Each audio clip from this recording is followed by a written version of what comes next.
Hi అండి, అందరికీ good morning. Welcome to Shreyabhilashi channel. ఈరోజు మనం ఈ నేచర్ని చూస్తున్నప్పుడు, మన జీవితాల్లో కూడా ఈ సన్ రైజ్ని చూసినప్పుడు, మన జీవితాల్లో కూడా అనేక సమస్యలతో, ఇబ్బందులతో, బాధలతో మనం ఒక్కోసారి కృంగిపోతూ ఉంటాం.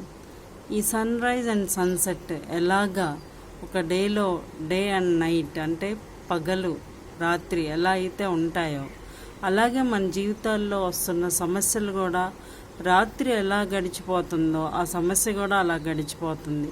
కాబట్టి సమస్యలను చూసి కృంగిపోవద్దు, భయపడొద్దు, బాధపడొద్దు. వాటిలో మనం నేర్చుకోవాల్సినవి చాలా ఉంటాయి. వాటిని చూసి మనం నేర్చుకున్నప్పుడు మనం కొత్త అచీవ్మెంట్స్ని మనం చేయగలం. మనకి ఎక్స్పీరియన్సెస్ కోసమే ఆ సమస్యలు మనకు వస్తున్నాయని మనం గ్రహించి ఎప్పుడు కూడా వాటిని యాక్సెప్ట్ చేస్తూ వాటిని మనం ప్లెజెంట్గా వాటిని ఓవర్కమ్ చేస్తూ ఉండాలని కోరుకుంటూ ఈ ఛానల్ని మీరు సబ్స్క్రైబ్ చేయమని, కామెంట్ చేయమని, షేర్ చేయమని కోరుకుంటూ థ్యాంక్ యూ అండి. Thank you for watching.